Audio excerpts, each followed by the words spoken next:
welcome. Welcome, Jan. Welcome, Nick. As I say, get yourselves comfy. We're going for a deep dive tonight, so it's just a long talk. It's a school day in Mama's Cafe. We like these school days, and I think this one's a really important one for context because there's a lot happening and we're being pushed to pick sides when we really shouldn't be. So come in, get comfy. Hey, Jan. Are you all comfy? Are you all ready? You're all in for class. Amazing. I'm so pleased to hear that. Right. Well, ladies and gentlemen, and Laura, whichever, and non-binary. I'm so sorry. That was really rude of me. Ladies, gentlemen, and non-binary, and anybody else who doesn't fit in any one of those categories, you are all welcome. Just checking my audio is recording for the podcast. It is midnight in the UK. Whoop, whoop. We made it to British summertime. I don't have to tell you it's midnight in Paris anymore. I mean, it probably is. I don't know if their clocks changed this weekend, but it is. Probably they didn't. I mean, probably they did because we're normally an hour behind the rest of that edge of Europe. But anyway, it is midnight in the UK. It is British summertime. Woohoo! The days are getting longer, or the nights are getting shorter, or some good stuff's happening. I mean, I don't want to go crazy and suggest we might be seeing the sun, but have you noticed I've pulled out the glasses chain because I'm anticipating needing to slide off the long-sighted specs for the sunglasses. I know. It's an oxymoron, Nick. British summertime. It's our little joke. Don't you start. Don't use it, especially if you're an American. Don't you be pointing fingers at us. Yeah, okay, we fuck up the weather, but that's all I'm saying. I'm just saying. So, huge welcome to all of you, regulars and newbies. It's always a delight to have you here. It's always a delight to be here. And it was really, I want to say enjoyable because you know how much I love expanding my brain. There isn't enough in here. If I'm not filling this thing up every single day, then I am missing an opportunity to learn new stuff. Now, granted, being the wrong side of 50 now, I am running out of spaces to keep it, but that's okay because I'm hoping Nick just said it for me. Brains are so stretchy. Can just keep cramming more stuff in, hopefully.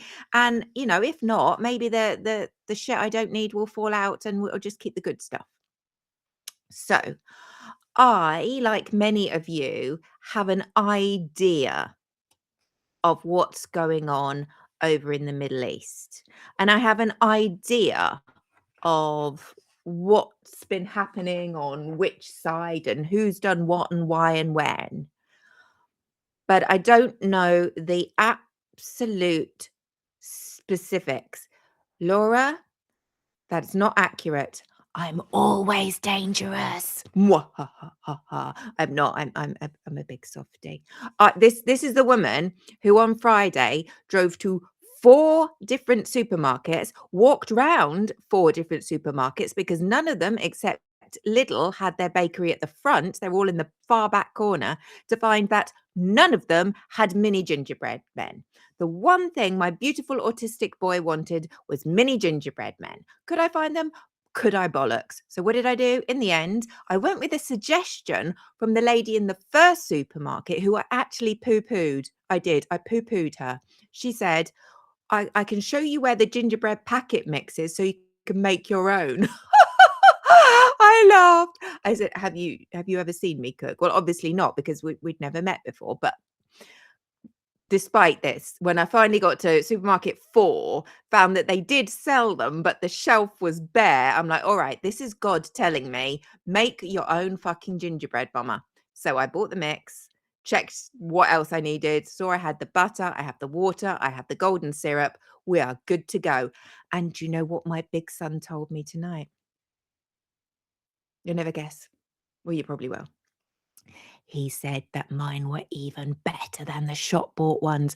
Oh yeah, I didn't fuck them up this time. I know. I think it's law of averages. It was a gift. It was definitely a gift, Nick. I don't know what flavor my God is. I don't know what religion he belongs to, if any, but he doesn't test me. He's always there to help me out, to point me in the right direction. And that's, I don't have to follow either. And he's always there, even if it's like my sat nav. It can tell me the right way to go, and even if I ignore that fucker, it will still keep trying to show me the right way. And that's basically how my God works. So I'm going to keep him because he's doing a great job. I'm not dead yet, and that's a fucking miracle. If you know my history and my decades of drinking and my now over 2 decades of sobriety, you will know there has been a God working in my life. So, I would like to talk about something serious. Not serious as in, oh my God, I'm going to make you all cry, but serious.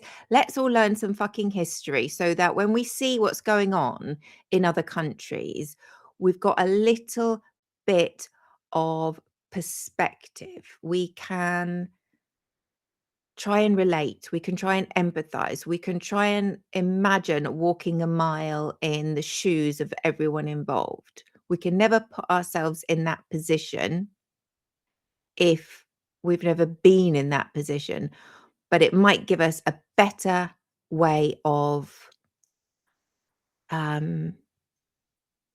just feeling some kind of understanding and compassion. That's the word I was looking for. Some compassion towards everyone involved, because it's one of those, isn't it? We're in the grey on this one.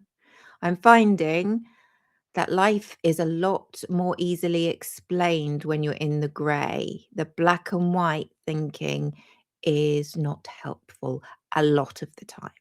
And this is very much one of those times. So get comfy.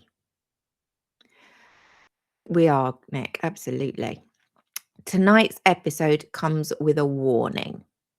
Not the kind that comes on like a label on a packet.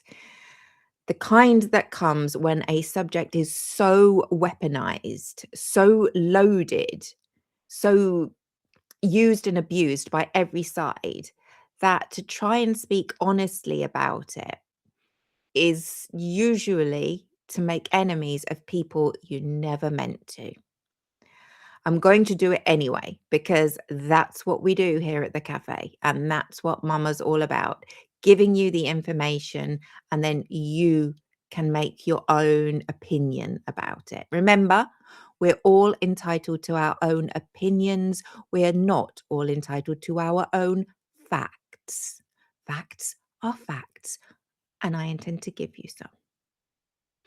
Yeah, absolutely. Nick summed it up perfectly. Oh, Nick, you're going to fit right in around here. Every word has a trigger and an unpacked emotional bomb attached. Beautiful. So, we're going to talk about Israel, about the people who built it, the people who were displaced by it. Hey, Anna, come in quick. We've just started. The wars fought in its name, the crimes committed under its flag, and the crimes committed against its people. We're going to hold 2 things in our hands at once.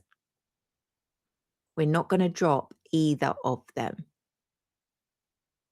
But first, before anything else, I am going to say something so clearly that there is absolutely no confusion about where I stand on the subject. It happened. 6 million. Say it with me.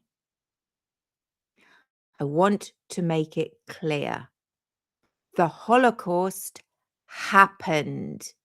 6 million innocent men, women, and children died at the hands of fascists. That is a fact. We don't get to debate that. We can have all the feelings and opinions we want on the subject, but those are facts. It's not a metaphor. It's not a talking point. It's not a shield or a sword for somebody's political argument. They are 6 million individual human beings, babies, grandmothers, teachers, doctors, musicians, children who never got the chance to grow up and be what they were supposed to be.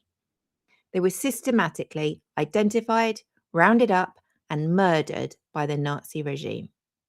That is historical fact. That is not up for debate. It is not complicated. It happened. The Holocaust itself was not the first time, though, Jewish people had been persecuted, as I'm sure many of you already know. The history of anti Semitism in Europe stretches back centuries. Pogroms, expulsions, forced conversions, ghettos. Jewish communities were scapegoated by governments and churches across the continent for hundreds of years before Hitler turned industrial machinery towards their elimination. The world knew, the world watched, the world largely did nothing at all. And that context is important because not because it excuses what comes later on, but because you can't understand why Israel exists or why its creation carries such moral weight for so many Jewish people around the world without understanding what happened in the years before 1948. The Shoah, the Hebrew word for Holocaust, means catastrophe. That didn't create Zionism. The word that we commonly use, that was traditionally used to describe the movement for a Jewish homeland. That's what it really is, but I know it's become bastardized since then, as so many words are when sides get taken. But that's what it meant, the movement for a Jewish homeland, and I don't think anybody would deny any people a homeland, would they? Really? I don't think so. I mean, people would, but I'm not sure you've got very firm standing on which to do so. What the Holocaust did do is it gave an unstoppable urgency to find that homeland. So let's talk and think about the creation of Israel. A promise, a land, a catastrophe, all at the same time. So to understand modern Israel, you need to go back to a letter. November the 2nd, during 1917, British Foreign Secretary Arthur James Balfour writes to Lord Walter Rothschild, the leader of the British Jewish community. He pledges that the British government views with favour, and I quote, the establishment in Palestine of a national home for the Jewish people. The receipt here is the Balfour Declaration, which was issued when Palestine was an Ottoman-controlled territory in which Jewish people were a very small minority, less than 10% of the population. It was not a democratic decision. All the people who lived there were not consulted. Nobody was consulted, of course. British government had a strategic reason as well as moral, in inverted commas, ones. They wanted Jewish support in the United States and Russia so that they could be supported in the First World War. They wanted to bolster the war effort by bringing the USA and Russia on side, and they thought the way to do it was through their Jewish communities. They also wanted a reason to consolidate British control over the Middle East after the war. Some things never change. Control of the Middle East. I wonder why it's so enticing.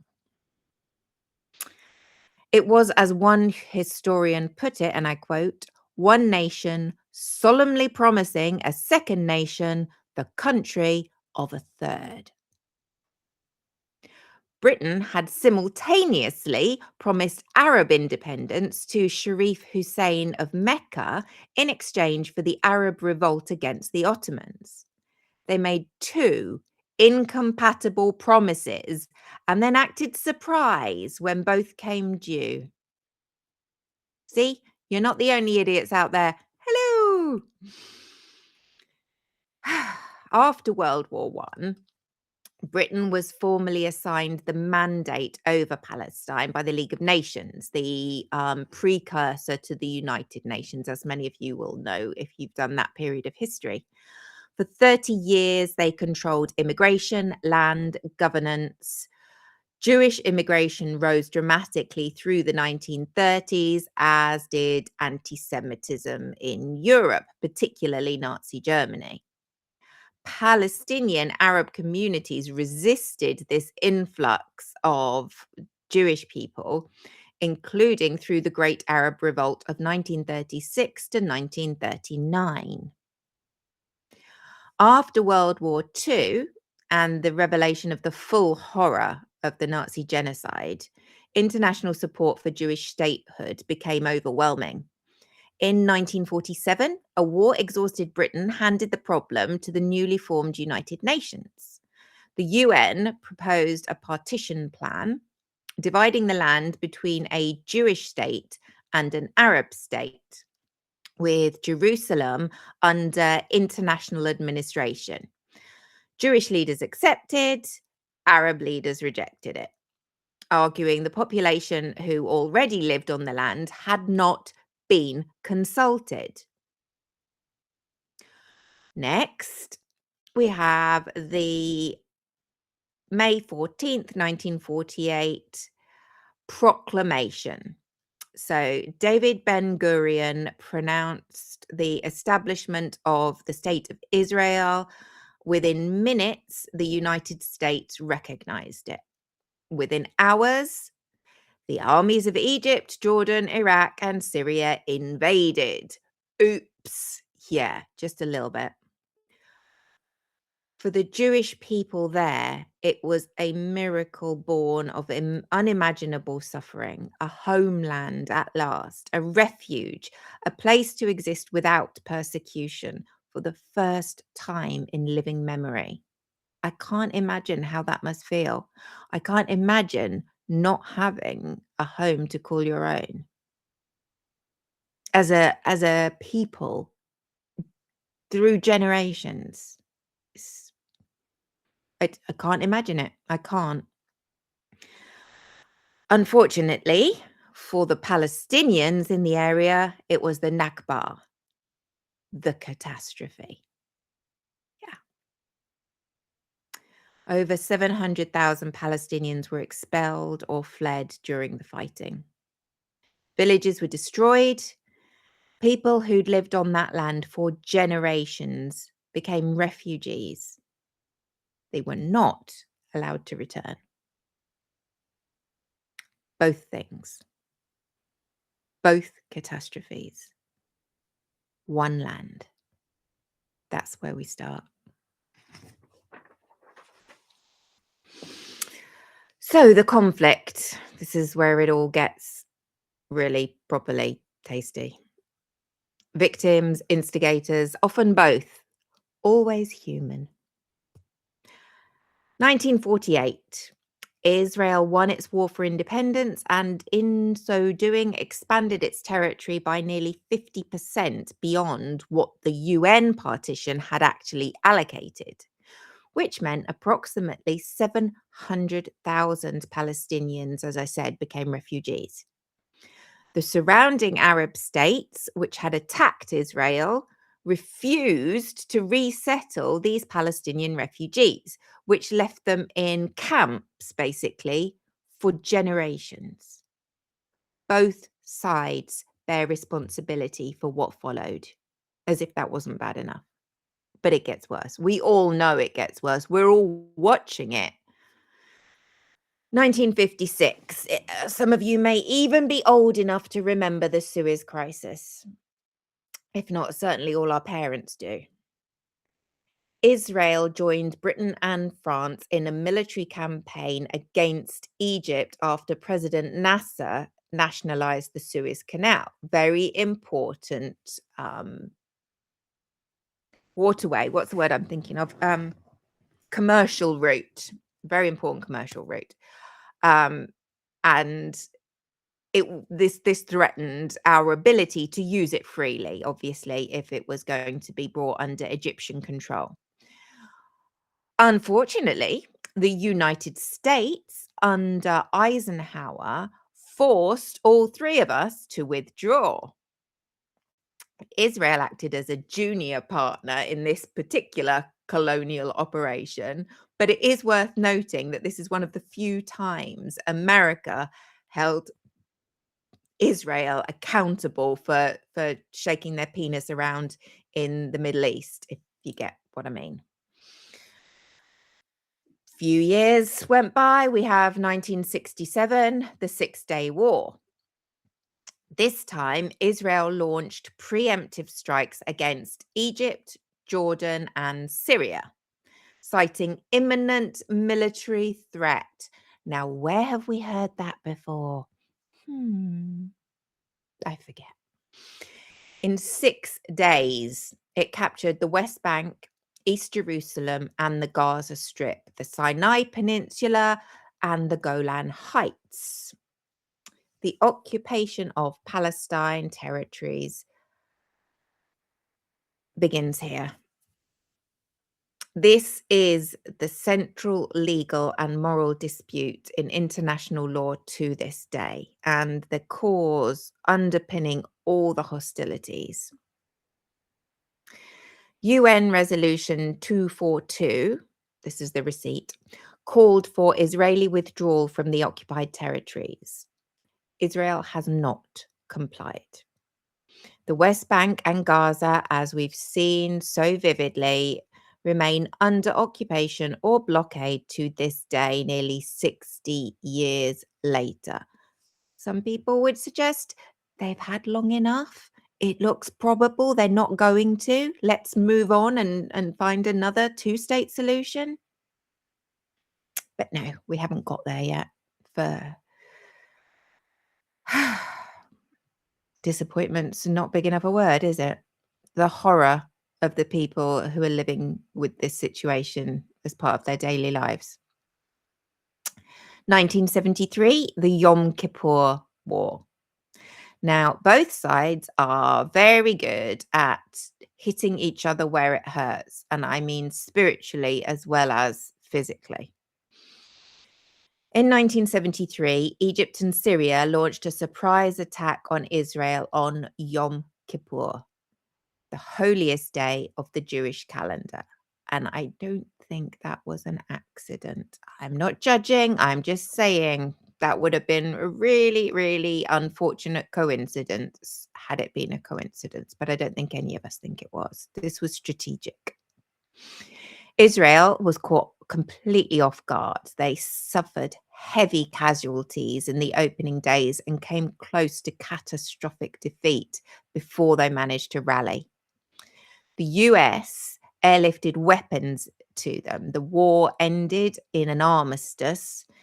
Israel's military invincibility was shattered, but so was the mythology that the Arabs had no legitimate grievances. All the cards were kind of laid on the table at this point. 1982 in the region was the first Lebanon invasion, and that was when Israel invaded Lebanon, ostensibly to root out the PLO, the Palestine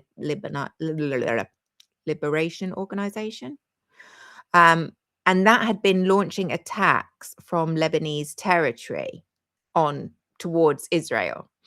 So the invasion reached Beirut in the Lebanon in September 1982. Lebanese Christian militia allies and phalangists entered the Palestinian refugee camps of Sabra and Shatila and massacred between 800 and 3,500 people, mostly civilians. While Israeli forces controlled the surrounding area and just let it happen. Yeah, I think there's a lot of fingers that can be pointed on that one. That's really interesting, Nick. The Russian Mossad links. I think that warrants its own deep dive. So, Israel's own Kahan Commission found as part of their investigation's conclusions that Ariel Sharon, the defense minister at that time, bore, and I quote, personal responsibility for the Sabra and Shatila massacre. He was removed from the defense portfolio, but then, as we all know, he later became prime minister. So, yeah, there's that. The Intifadas. The first Intifada, because I'd heard the Intifadas mentioned as part of what's going on, but I didn't really understand what the Intifadas were. That had passed me by. Certainly the first Intifada. That was 1987 to 1993, and it was a largely civilian uprising against the Israeli occupation. There were strikes, demonstrations, a bit of stone throwing, but a lot of civil disobedience. Thank you, Nick. You're the best. Israel responded with force. And I can vaguely remember in my childhood, I was born in 1975. So I was in my sort of early teens in 87 to 93. And I can vaguely remember the horrible pictures on the news of the disproportionate force used by Israel. But I don't know. I don't know if it was disproportionate. I wasn't there. But they are the facts. The civilian population was striking, demonstrating, and throwing stones. I have a memory that it was a bit more. Oh, wow. Sorry, Nick. Bit more than stones. I remember there being attacks from the Palestinian side. I love that, Nick is as old as rap, Star Wars, and Elvis's death. I mean, that's the holy trilogy, isn't it, really? When you're looking at significant historical markers. Yeah.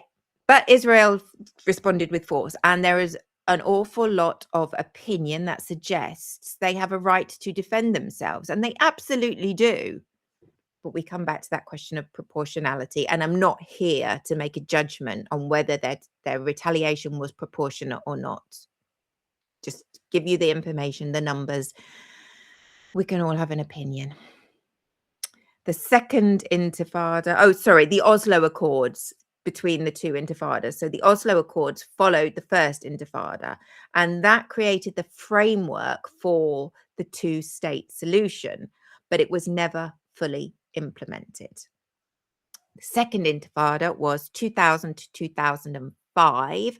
Pretty sure I was off my nut at university for most of that. It was the height of my drinking. Stopped drinking in 2004.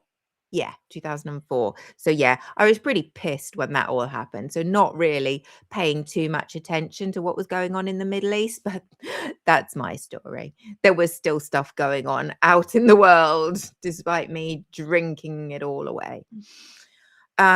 So this was much more violent on both sides. And this is when the Hamas suicide bombings really started to become a thing. And hundreds of Israeli civilians were killed. And there were, at the same time, Israeli military operations, which were killing thousands of Palestinians. Oh, Anna, please feel better. You just come on right on back when you're feeling better, and we'll all be keeping you in our thoughts. Feel better, my love. That's heavy having infusions, and I hope you're doing all right. And we'll see you when you come back. So yeah, so we've got Hamas suicide bombers killing hundreds of Israelis. We've got Israeli IRG killing thousands of Palestinians. And just generally it not being a very nice place to live for anybody. So we get to 2007. So you know where to rejoin us, Anna. 2007. This is when Gaza was first blockaded. So Hamas won the Palestinian legislative elections in 2006. And sometimes we forget that. Sometimes people misremember what happened. Yes, Hamas were the legal government of Palestine after the elections in 2006. The idea that those elections that led to that result were free and fair is heavily disputed. It's not widely believed that the actual support for Hamas on the ground among the Palestinian people was reflected in the outcome of the election. That's all I can say because I'm not there. I don't know. I didn't ask every single Palestinian person, so how could I know?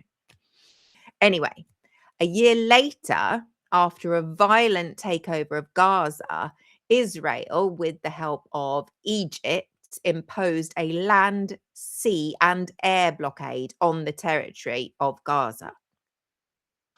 More than 2 million people then fell under that blockade and have lived with that ever since, and a lot worse, as we know.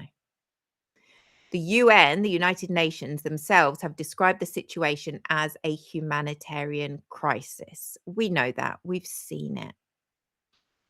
Human rights organizations, including Amnesty International and Human Rights Watch, have used the word apartheid.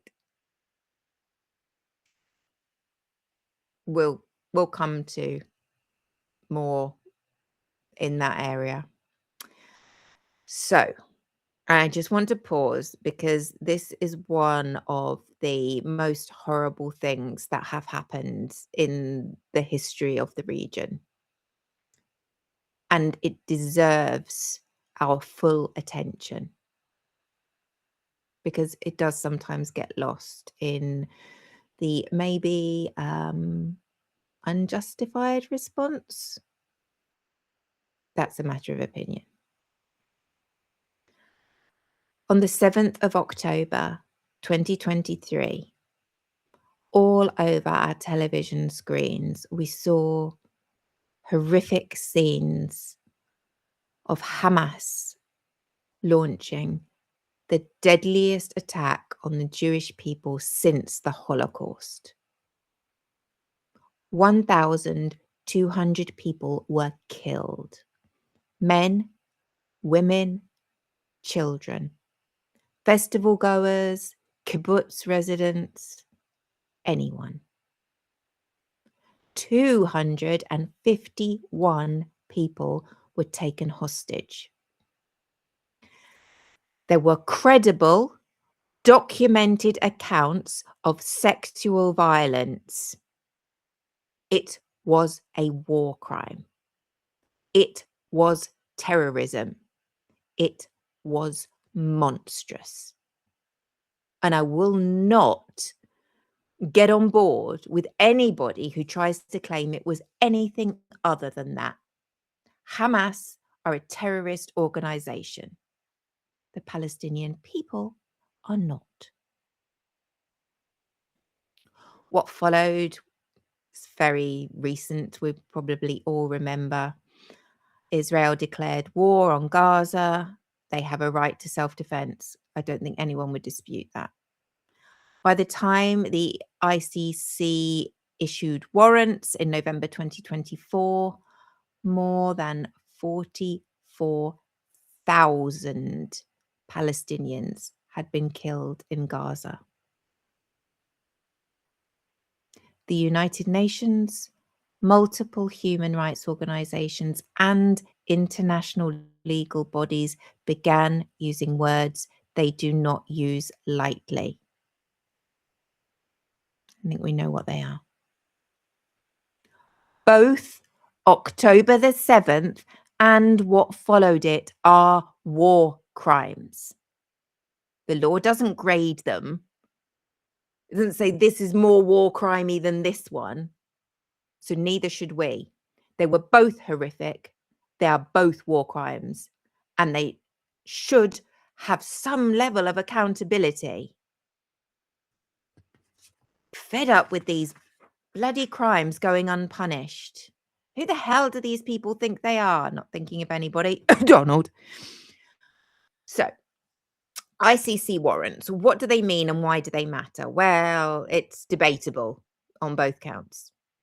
On the 21st of November 2024, the International Criminal Court, the ICC, issued arrest warrants for Israeli Prime Minister Benjamin Netanyahu and former Defense Minister Yoav Gallant. This was the first time the ICC had issued warrants against the leader of a Western-backed democratic country for war crimes. The receipt here is the ICC pre-trial chamber, which found reasonable grounds to believe Netanyahu and Gallant bore criminal responsibility for the war crime of starvation as a method of warfare, intentionally directing attacks against the civilian population, and the crimes against humanity of murder, persecution, and other inhumane acts. So let me be precise about what starvation as a method of warfare means legally. The court found that there were reasonable grounds to believe that Netanyahu and Gallant intentionally and knowingly deprived the civilian population of Gaza of food, water, medicine, fuel, and electricity from at least the 8th of October 2023 onwards. The disruption of humanitarian organizations' ability to deliver aid has been well documented. This was not a side effect. The court found this was the point. Receipt here is the former defense minister himself, Yoav Gallant, saying publicly on the 9th of October 2023, and I quote, "There will be no more electricity, no more food, no more fuel. We are fighting human animals and will behave accordingly." That quote is in the evidentiary record. You go look it up. So, where are we in practice at this point? I mean, the point that we've got to. All 125 ICC member states are now legally obligated to arrest Netanyahu and Gallant if they enter their territory. That includes the UK. We are a member state. France is. Germany is. The United States, as you will probably be screaming at me already, are not. Hence why little BB can come for his excursions, different kind of excursion, you know, the kind that we used to go on when we'd go on holiday, those kind of excursions to the White House and not get arrested. Unfortunately, the United States never ratified the Rome Statute, and that's why Trump has no legal obligation and considerable political incentive to shield the Israeli leadership. Hungary, this is another receipt, invited Netanyahu for an official visit after the warrants were issued. Viktor Orban announced Hungary would leave the ICC in 2024. Connected? Just giving you the facts. Poland initially guaranteed Netanyahu safe passage to attend the 80th anniversary of the liberation of Auschwitz, which is so symbolically grotesque. I can't put it into words. On the same day, the warrants were issued for the Israelis. The court also issued a warrant for Hamas military commander Mohammed Deif for murder, extermination, torture, rape, and hostage taking on and after the 7th of October 2023. That warrant was later only cancelled because Hamas confirmed his death. There's not a lot of point pursuing a warrant on a dead guy. And I think that has been proven to everybody's satisfaction that this guy's no longer walking around. The law applies to everyone, or it applies to no one. All the war criminals in this conflict have been designated as such by the International Criminal Court. Now, separate from that, we have the International Court of Justice, the ICJ, and that's the UN's highest judicial body. It's all a little bit confusing, but easier when you see it kind of laid out in front of you.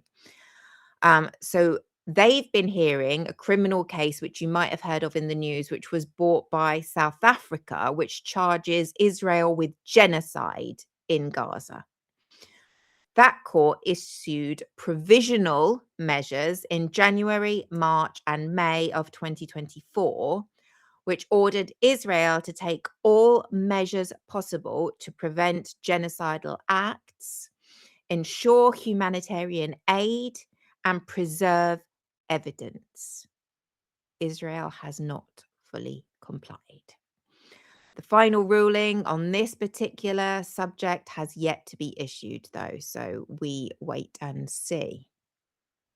To be precise, the ICJ has not ruled that Israel is committing genocide. They have not. It's ruled that the risk of genocide is plausible and ordered preventative measures to stop it from happening. This is a legal distinction. It's important. It's not vindication of Israel. It's just saying we haven't got there yet with the evidence and the presentation of the evidence. So you need to do things to make sure we don't get there. That clear? Everybody good with that? Because it's murky, and then people make it murkier because people got sides. People always pick sides. You got to be black or you got to be white. We're all grey. Come, the water's warm in the grey. Grey water. Sounds like a puddle, doesn't it? Sorry, I digress. Where are we? Oh, good. We're doing really well. We've still got 20 minutes and I'm whizzing through it because it is Sunday. And anybody who's not a fan of Glenn Kirshner, you are very, very naughty. Go sign up to his Substack and jump in quickly so you can catch the Sunday night community meeting. I don't know whether it's a Q&A or not because I've been busy doing mum stuff today with my poorly boy. So let's get back on track. Oh, and usually Glenn's Sunday night show starts at 8:00 because it's the Q&A normally, and it goes on longer. And he didn't have one last night, I think, because of the No Kings protest. So he'll have a lot to tell us one way or the other. So I imagine it will still start at 8. But my able assistants, who are everywhere, will tell me in the chat what time Glenn is due, because my paid subscription has gone funky, and I it's a long story. Let's get back to this. That's interesting. There is such a thing as grey water, treated wastewater, but not to drinking standards. Amy, who is an actual expert in this area, in environmental issues,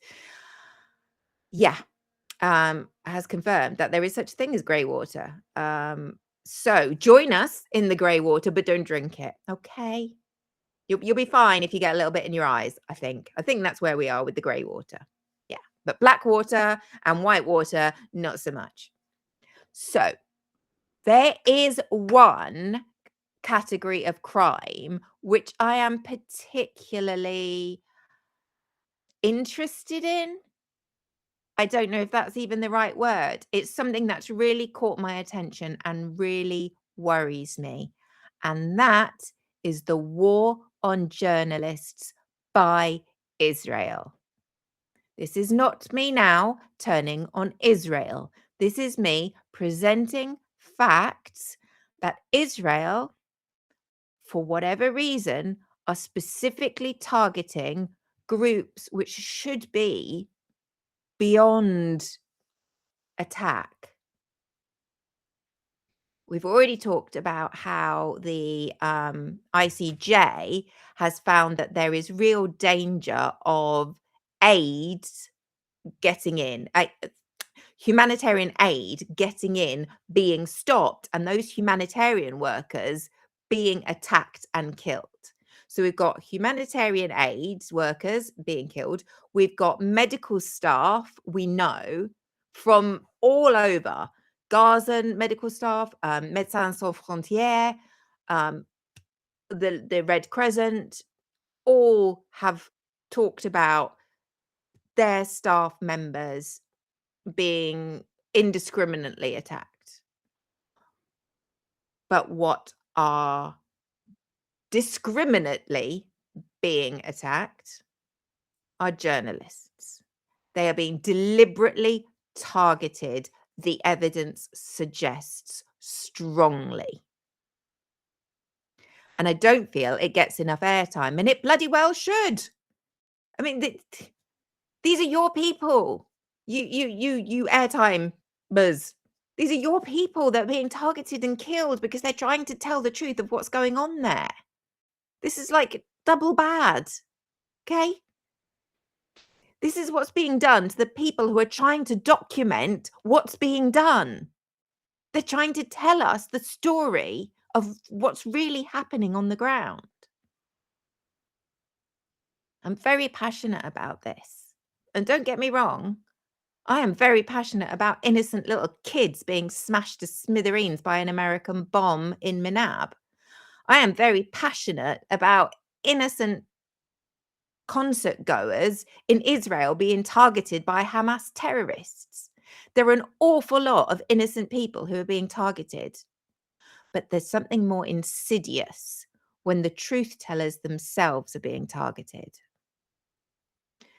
Since October the 7th, 2023, and feel free to argue with me. I will not be arguing back, but feel free to argue the point.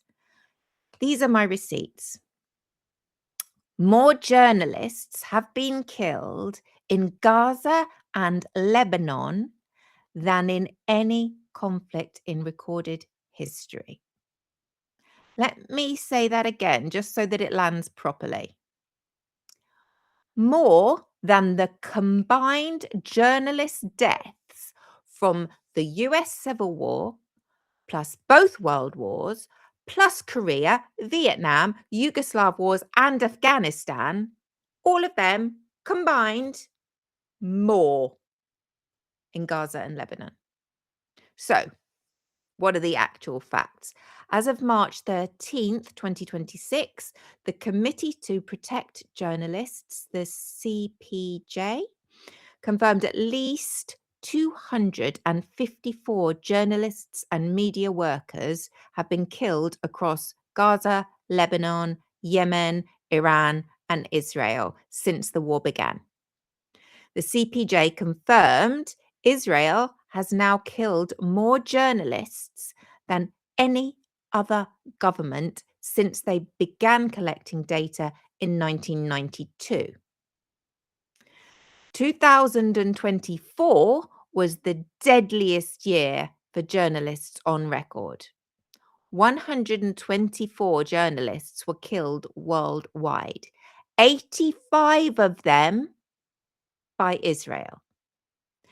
Then 2025 came along and that record was broken. This is not one that's going to be in the Guinness Book. 129 journalists were killed worldwide last year, with Israel responsible for 2/3 of all press killings globally. In 2025, 81% of all targeted journalists murdered worldwide were attributed to Israel. And this comes from the CPJ annual reports. And if you don't, I'm telling you now, so you'll know in a couple of seconds if I stop waffling and actually tell you the thing that I want you to know. If you are a paid subscriber, you get all the receipts. So if you are interested and you want to look more into it, if you're just suspicious and it's worth a couple of quid to check my workings, you know what to do. They will go up this evening after the show. So it's not random. I mean, it would really take an imagination to believe that these attacks are random. The CPJ documented that Israel created what was internally called a legitimization cell. And this is where it gets really dark, folks. So grab your drinks.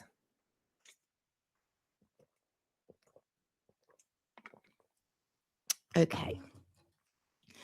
The legitimization cell was a unit, or is a unit, whose job was to link Palestinian journalists to Hamas in order to justify killing them.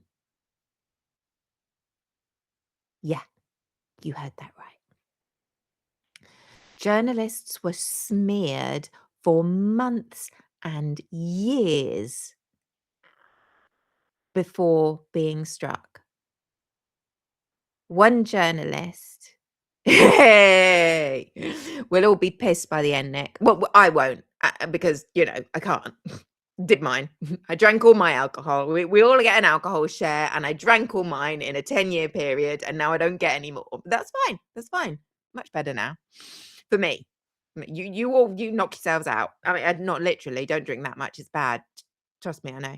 Just, take the edge off. Back where we were. No, I'm not. No, I'm not. And Laura won't either. Bless you. So the legitimization cell, smearing journalists. One in particular I would like to tell you about was named Hossam Shabat. He was a 23-year-old Al Jazeera correspondent. He was targeted and smeared for years before he was killed on March the 24th last year. So about a year ago. An Israeli drone struck his car near a hospital in northern Gaza and killed him. And he was 23 years old. Just trying to document what was going on. Can you imagine a government taking action against journalists just trying to document what's going on? Thank goodness that couldn't happen in democratic countries like ours, right? Right? No? Okay. Story for another time. Receipts for this one. Israel maintained a ban on foreign journalists entering Gaza throughout the war, except on tightly controlled military escorted tours. The Palestinian journalists who remained to document the war did so knowing they would be targets. UNESCO awarded its 2024 World Press Freedom Prize to the Palestinian journalists of Gaza, and well deserved. Don't be trying to at me arguing with that one, because if I was on the panel, they'd be getting my vote. Then we have the drone strike on Ali Ahli Baptist Hospital. Just want to stress that. On their courtyard. That killed 2 journalists. A double tap strike. And we've all heard what a double tap strike is. We all know that now because of a certain Minister of War or Secretary of War or whatever the fuck he thinks he is. Yes, so a double tap strike on the hospital in southern Gaza in August 2025, and that killed 5 journalists in one single attack. That included an Al Jazeera photographer and contributors to both Reuters and the Associated Press.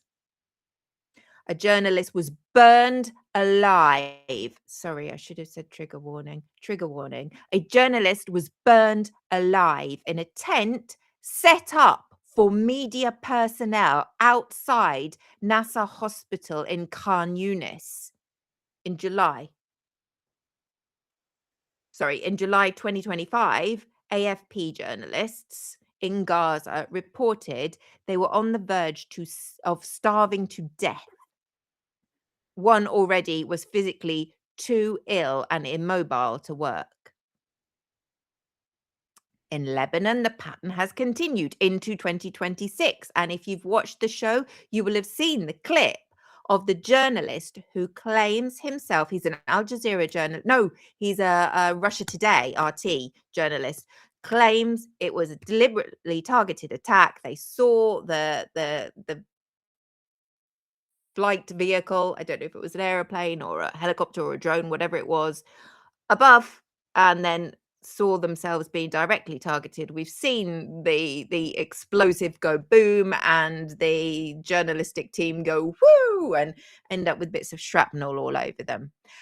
And just in the last few days, I've heard reports of 3 more journalists in Lebanon that were killed in a targeted attack.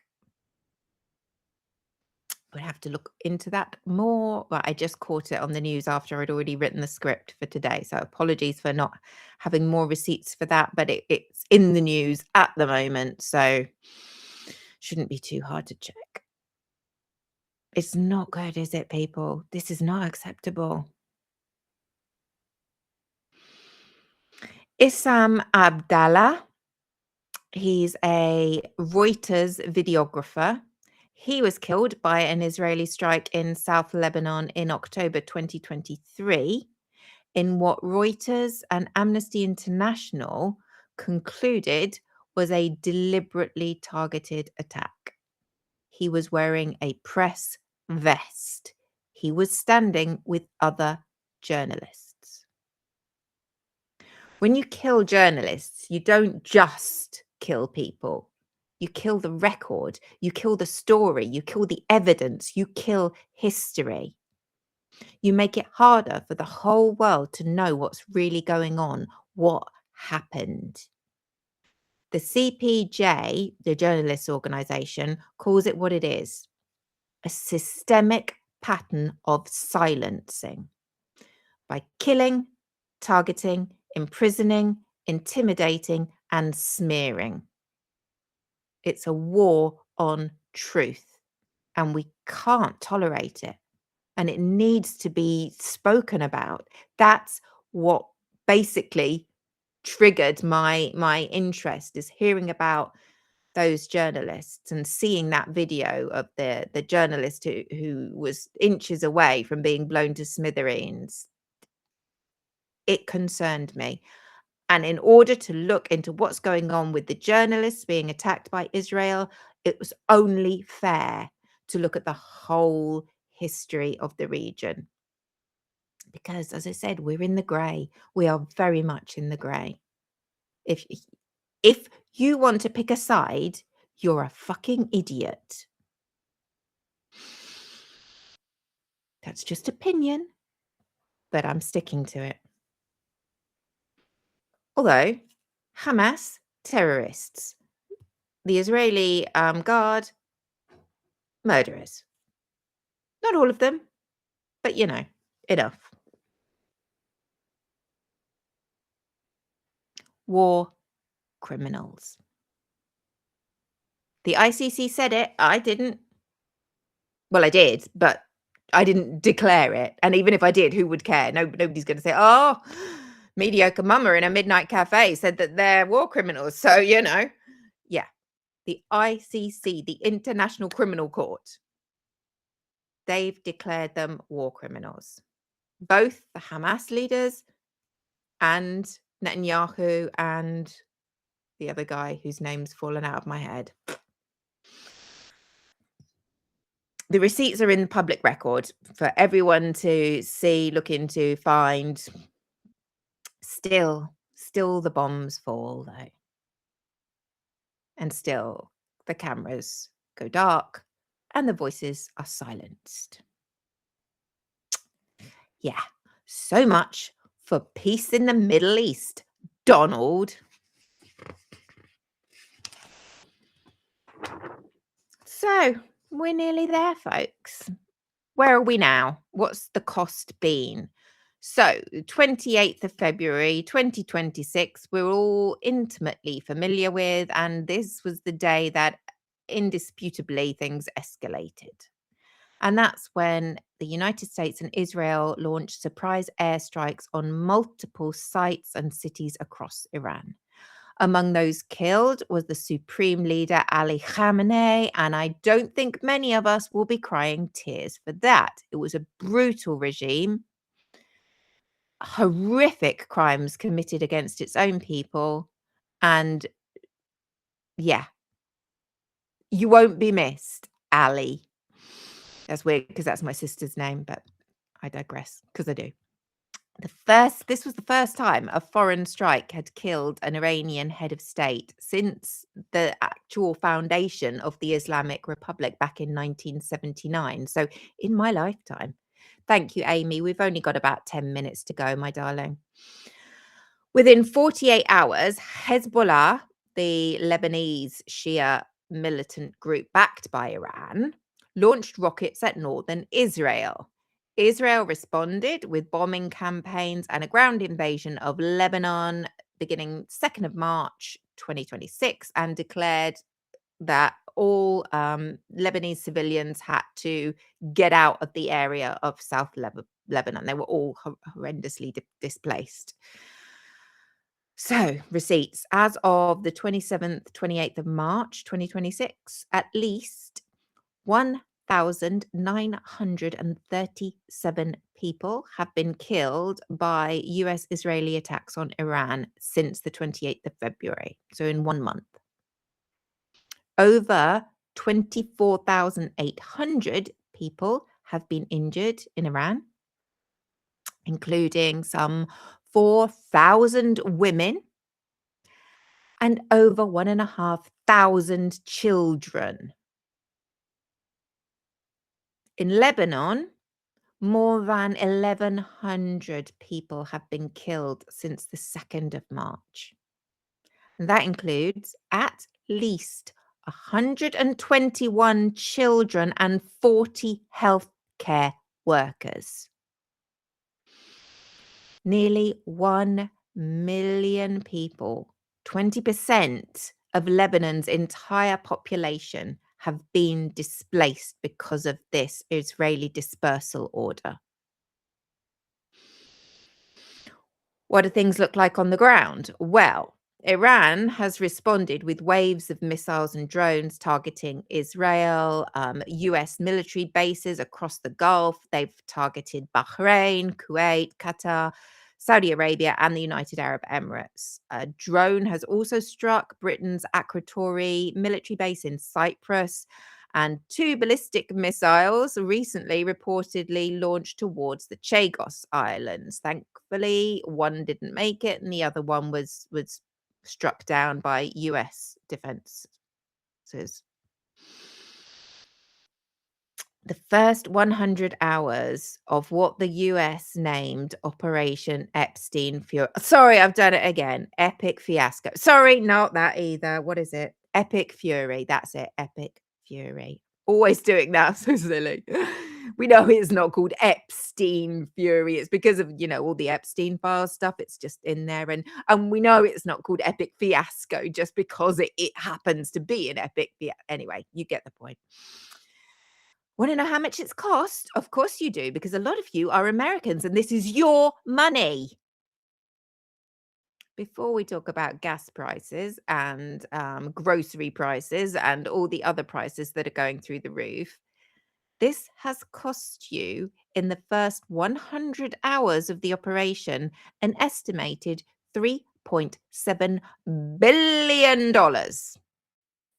That's roughly $891 million per day. Such a shame there isn't enough money for healthcare, though, right? I know.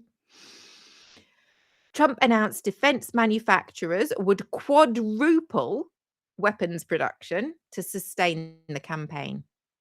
Most of that spending was unbudgeted. Well, there's a shocker.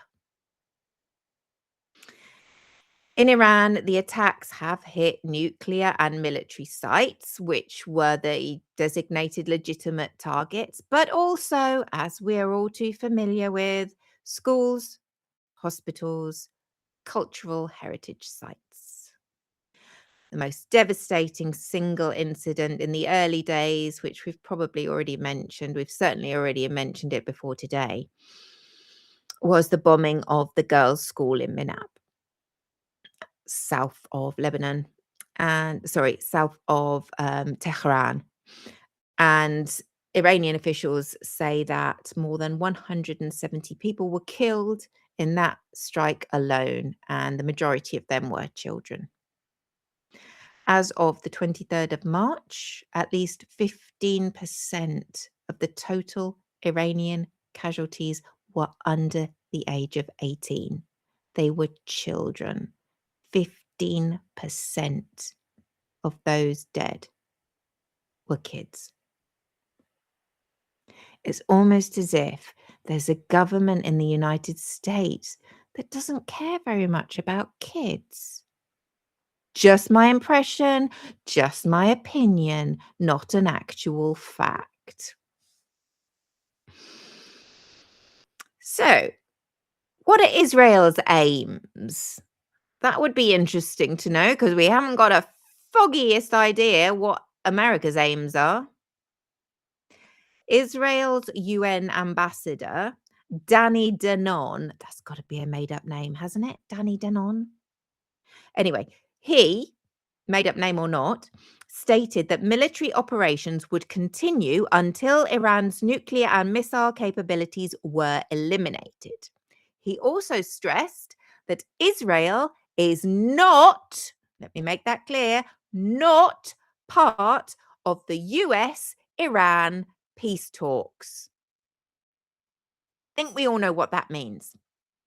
I think we all know that there's fuck all point in the US and Iran having peace talks if Israel are like, yeah, you crack on, but we're going to do our own thing. So, just let us know what you decide so we know who we need to smash to smithereens.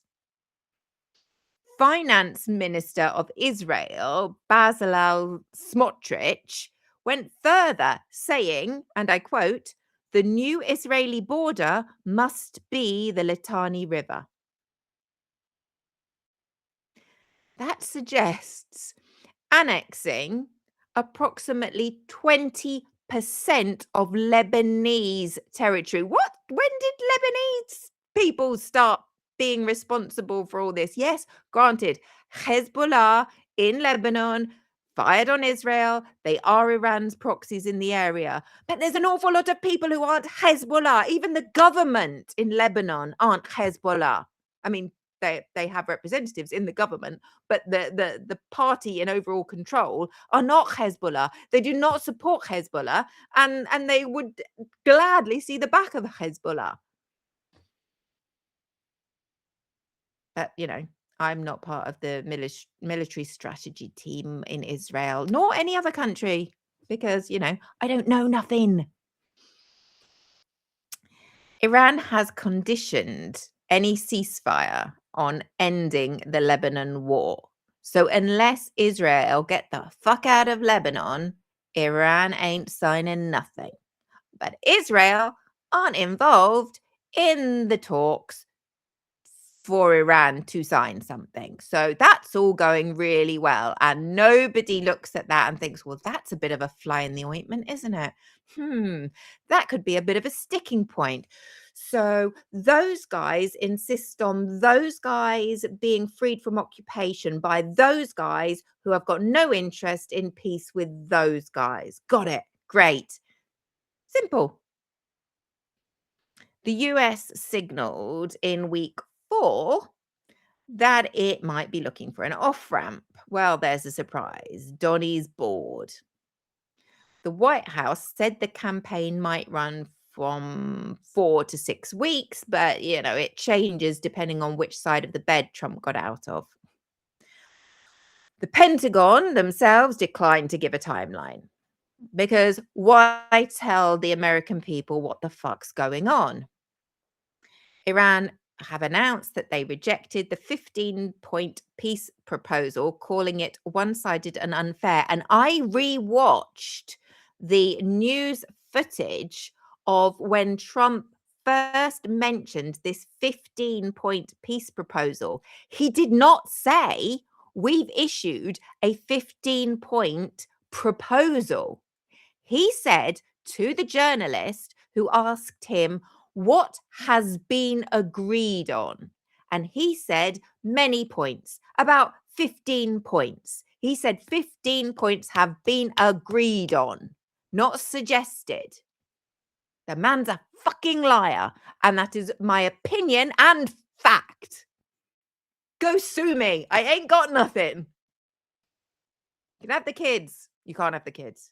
You leave my kids alone. Fucking come for my kids. I will come for you. Sorry. I'm Mama Bear.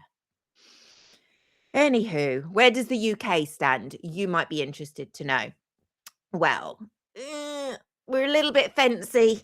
We're a little bit less fancy than we normally are, but we're still a little bit fancy for my liking. But that, I'm not in charge of the UK either. You'll be shocked to hear. The UK has not actively participated in any military strikes on Iran or Lebanon. Why would we?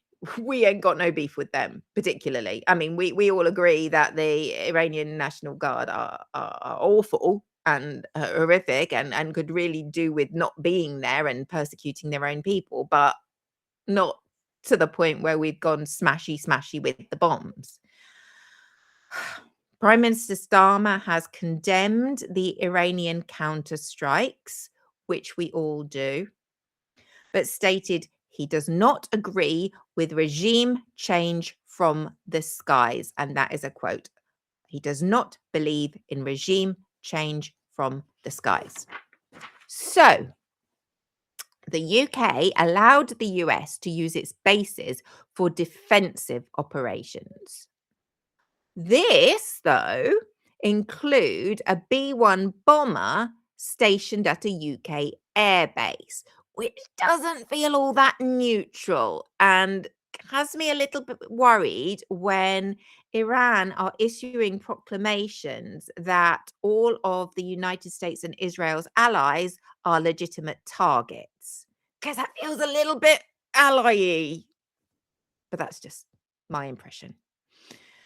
There was the drone strike, obviously, at the Akrotiri base in Cyprus, we've already mentioned. It didn't kill or injure anybody, but it did make it clear that the UK is in the blast radius. It's in Iran's sights, whether we want to be or not. France, Germany, Italy, Canada, UK jointly expressed being gravely concerned at the violence in Lebanon and called for immediate de-escalation from Israel. They also condemned Hezbollah joining Iran in the hostilities, but called on Israel to avoid a ground invasion. What did Israel do? Say it with me. They launched a ground invasion. A girls' school in Minab, 170 children. Just remember that.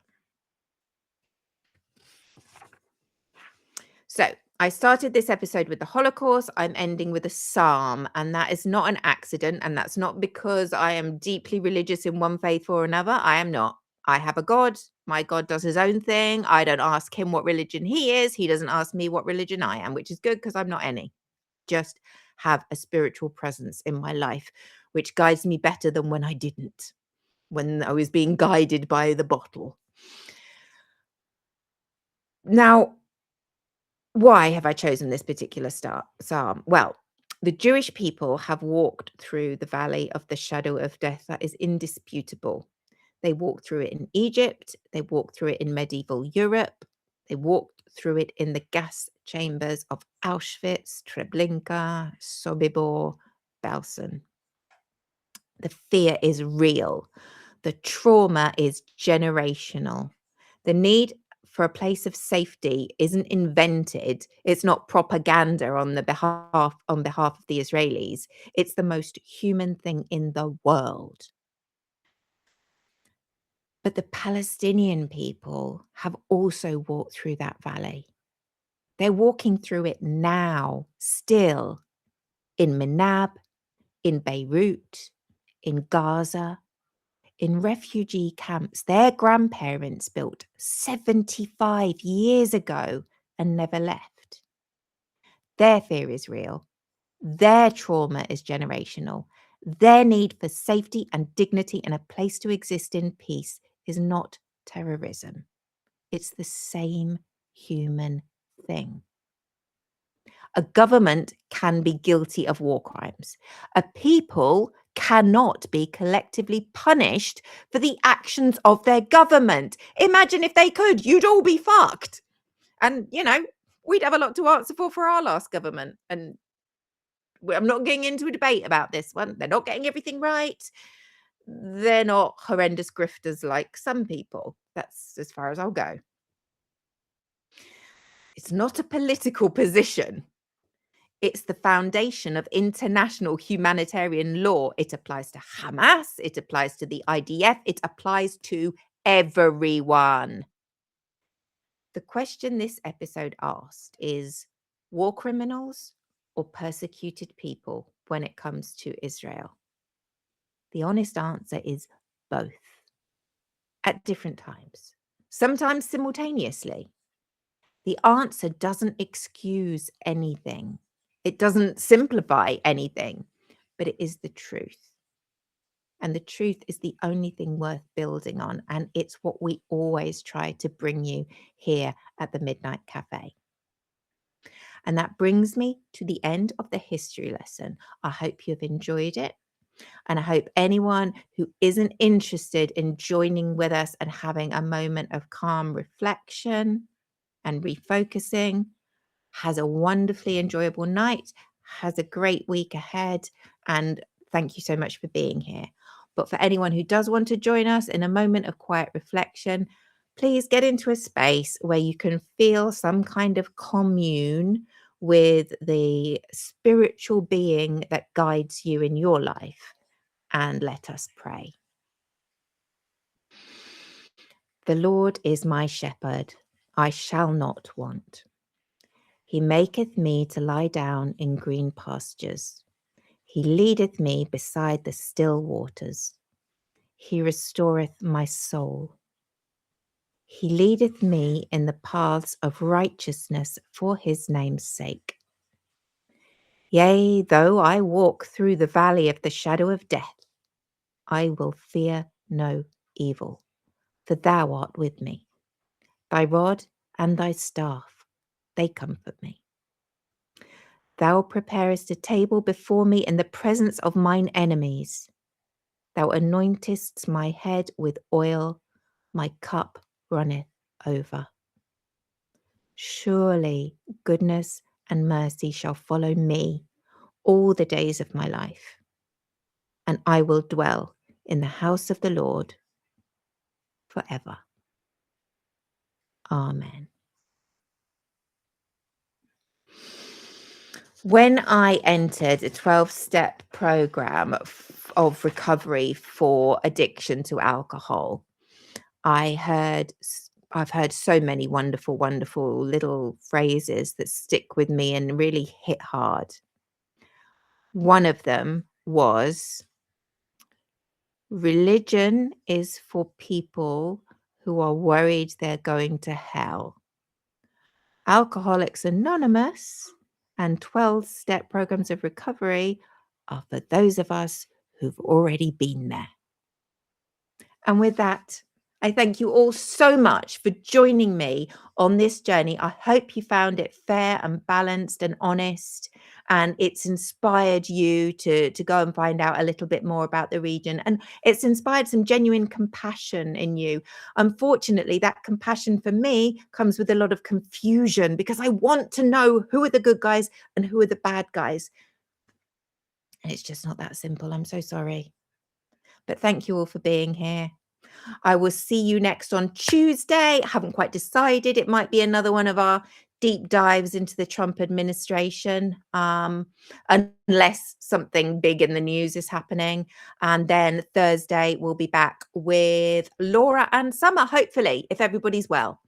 So that's the week ahead. I hope you have a wonderful, don't work too hard. Remember your family, your health, they're important too. And with that, ladies and gentlemen, you can all go and join Glenn Kirshner's live, which will be happening in about 10 minutes. So you've got time for a quick wee and put the kettle on if you're quick. I'm afraid for tonight, the cafe is now closed.